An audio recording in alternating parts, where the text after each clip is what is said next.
Hey, what's up? It's your demigirl Katie here, and we're back for another Kibbe episode. So, today's subject is a deep dive into romantic lines. We will be covering questions like, how do you break the rules as a romantic? And how can you express your sensuality without being sexual or hyper-feminine as a romantic? And also, how the hell do you express androgyny as a romantic? So, let's get into it. What is a romantic? In the Kibbe system, a romantic is the most yin type. Now, you could argue that in the McGimsey system, ingenues are the most yin type, but that's a different system and we'll leave that for a different video. So, romantics are moderate height to petite. I think Kibbe said 5'5" and under, but I've been seeing a lot of discrepancies in the people who have been typed as romantics lately and their heights, so I've been kind of frustrated with that, but I'll go with 5'5" and under. I know there's just some inconsistencies. Marilyn Monroe was probably the most iconic romantic. She was around 5'5". She was a pure romantic. Theatrical romantics are a subgroup of romantics. Theatrical romantics have slightly sharper and narrower bones than romantics, and they might appear slightly thinner, but that's probably just because of their bones, because they still are lush and curvy, and they can be quite petite. For example, in my opinion, I think that Adrienne Bailon is a theatrical romantic. She is the lady on the right, and she's somewhere around 4'10". I think that she's a theatrical romantic because she is curvy, but she has these kind of delicately tapered bones. Even if her weight fluctuates, I feel like she still has this consistency in her bone structure that does not change. The lady on the left is named Crystal D'Souza, and she is an actress from India, and I also think she is a theatrical romantic. And she's about 5'4". Now, to be honest, I'm not sure about Rihanna and Beyonce's cases of being theatrical romantic and romantic, because supposedly they are 5'8" and 5'7". So this is really confusing for me. Yes, I do think they look like romantics, but I'm not quite sure what's going on with the whole height thing, so I'm just kind of putting that out there as a disclaimer, but I will include them in this video. One feature of romantics that I find super interesting and unique is that no matter their skin tone, romantics tend to have a luminous kind of pearlescent glow. This could be because they have soft flesh on top of round bones, so their flesh catches the light without creating harsh shadows. This is like how light spreads in a more diffuse way over a spherical shape and casts a harsher shadow on a more angular shape. In other words, a romantic's face will probably have a more diffuse glow with softer shadows than an extreme yang face like a dramatic's face. A dramatic's face is going to have bones that are more chiseled, steep, and hollowed, which is also covered in taut, firm flesh. This creates deeper crevices for dramatic faces and deeper shadows compared to romantic faces. So it's just a really interesting juxtaposition that I wanted to show you guys. Due to their extreme yin, it is possible for romantics to be petite and have ingenue features. This can make it challenging to differentiate between romantics and soft gamines, like the case of Emily Browning. I think she's actually just a very petite and skinny romantic, but I could see the case for maybe soft gamine. I'm team romantic though for her. A similar case is that of Christina Ricci. She was typed by Kibbe as a pure romantic, but I can definitely see how people could confuse her for soft gamine, and I can see how she might be typed as a McGimsey ingenue. So it can be sometimes tricky to tell the difference between romantics and gamines. I think one way to figure out if you're confused about whether someone's a romantic or a gamine is to see whether they have a staccato rhythm or more of a smooth rhythm. If you have a staccato rhythm, you're going to look good in juxtaposing clothing elements. So this is for gamines. You'll look good with things like color blocking. You'll look good in broken lines. You'll look good with a mixture of fabrics, colors, textures, patterns. But with a romantic, you won't have that level of mixture. You'll need a bit more consistency with a romantic in their lines. You'll need kind of smoother lines, not quite in the same way as a classic, but you need more consistently yin lines rather than consistently balanced lines. So if you're comparing a romantic to a gamine, the romantic's going to have extra yin. They're going to have yin pretty much everywhere a gamine would have yang. So they're going to have yin that matches where gamines have yin, but they're going to have extra yin where gamines have yang. They won't have the same type of juxtaposition as a gamine, and they won't have the same type of rhythm as a gamine. To me, pure romantics have so much softness that they are not only lush looking, they can also look almost kind of plush, and sometimes quite cute and snuggly looking. I don't know why, but for some reason Marilyn Monroe reminds me of like a real life version of the character Princess Peach.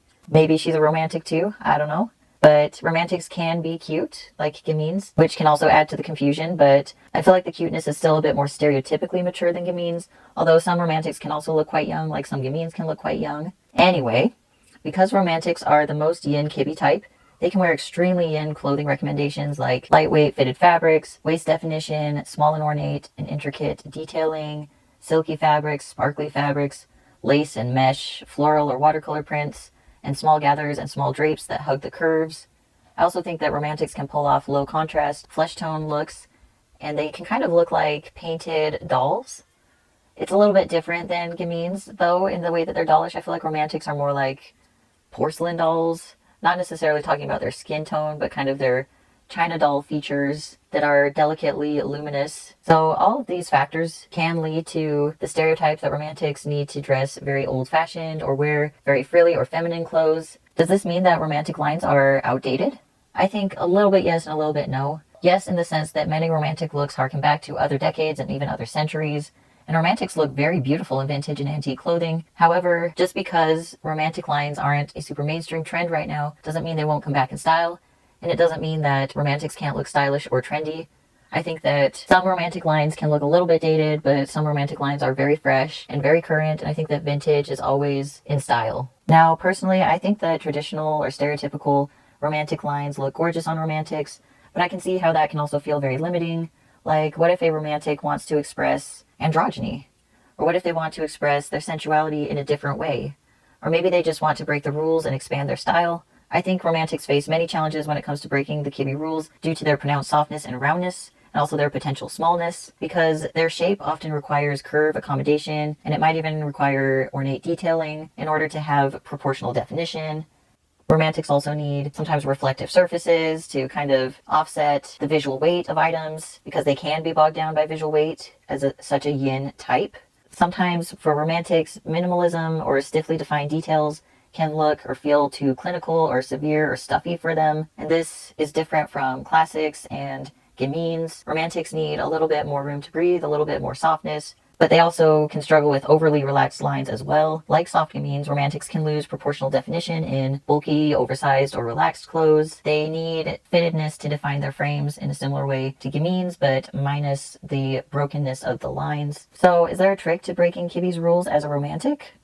I think that the trick is to have just enough yin for your outfit to not look completely disharmonious. This could mean that you add enough dashes of softness, fittedness, delicateness, sparkles, shimmers, reflectiveness, smallness, stretchiness, or curvaceousness to your outfit to make it work. You could also try lowering the contrast with your skin tone by choosing a flesh-like color for your clothing, or you could try a delicate color like pastels to add yin.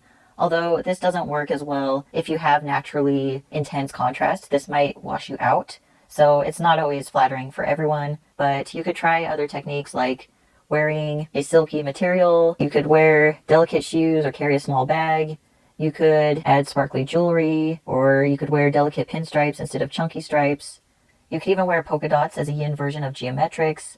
You could wear your hair curly or fluffy, or even color it to have low contrast with your skin tone, so long as it doesn't wash you out. As long as you find ways to reduce the visual weight of your outfit and add enough yin, I think you'll probably be able to pull off more styles than you realize. Okay, so what about expressing sensuality as a romantic?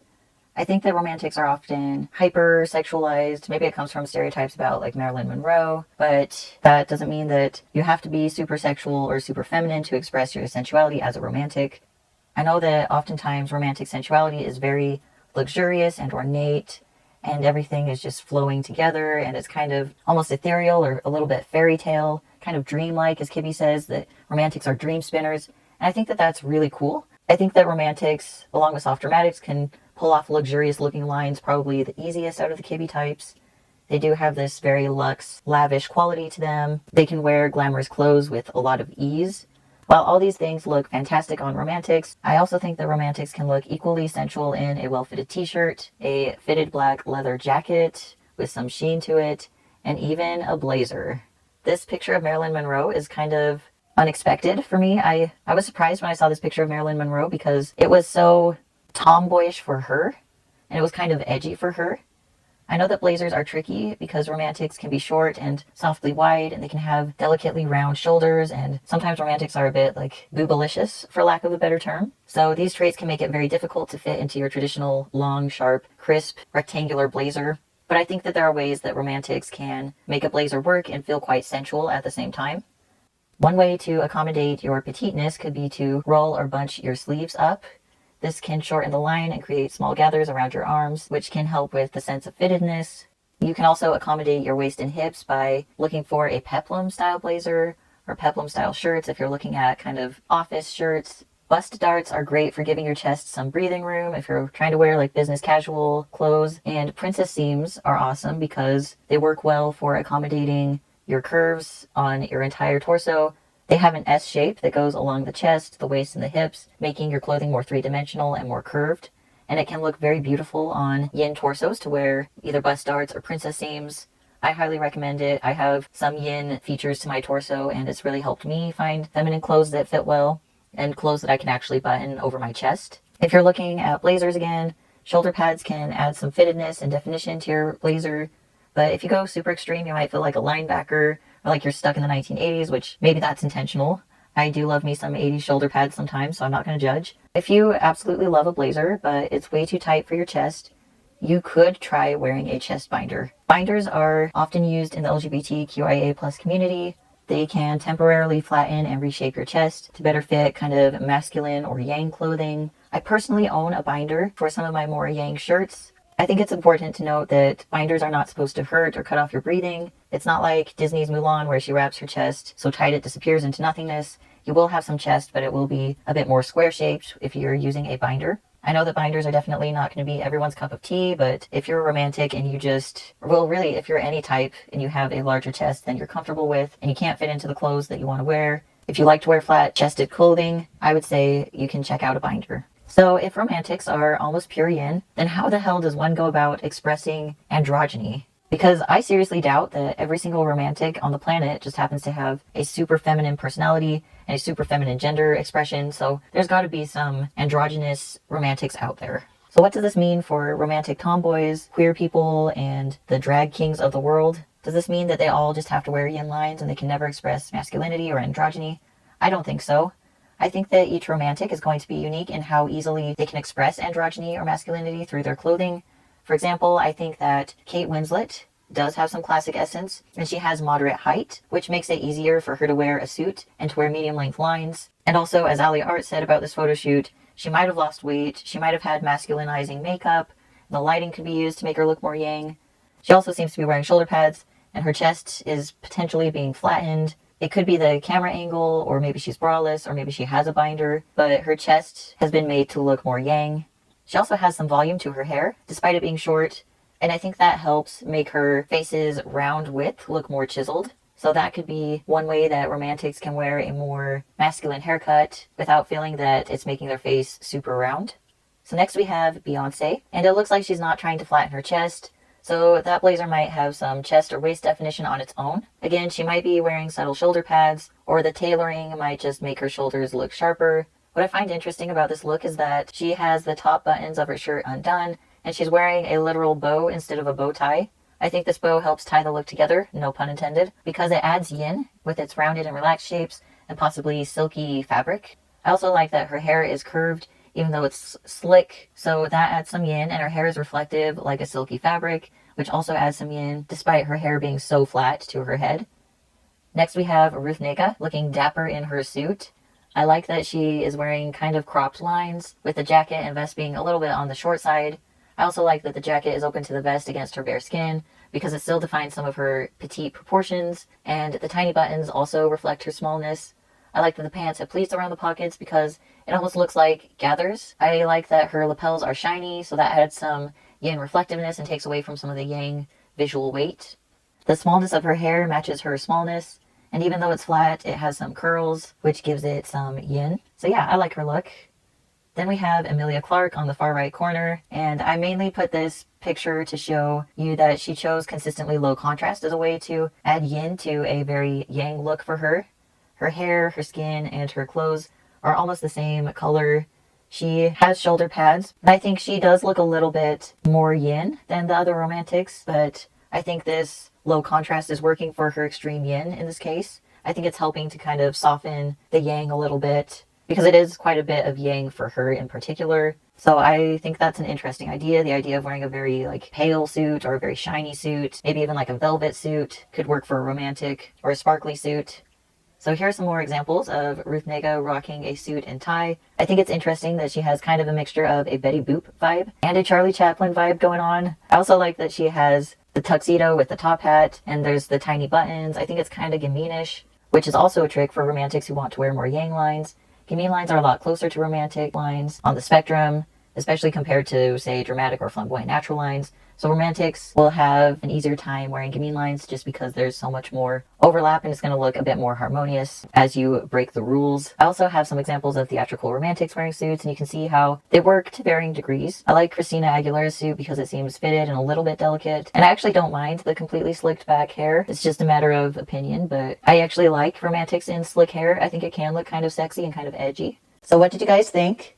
I really enjoyed making this video. As someone who might be a romantic, I was very upset because I'm a queer person and I don't really identify that much with the hyper-feminine lines. I've learned to love some of the hyper-femininity of romantics, but I can also see why it can feel like such a cage. So I just wanted to make this video in honor of all you romantics out there, and I hope that you won't feel so limited if you've been frustrated. As you can tell, I'm not a Kibbe absolutist. You know, I break the rules all the time, and I hope that you'll feel more confident in your style as a romantic, and hopefully if you want to express androgyny or masculinity, I'd say just go for it. You know, at the end of the day, you can wear whatever the hell you want to wear. I think that Kibbe is just more like a set of guidelines to help you if you feel like you're stuck on your style journey. So thank you all so much for watching, and I will talk to you guys later. Here's a virtual hug if you're having a crappy day. Thank you so much, and I will see you guys later. Bye.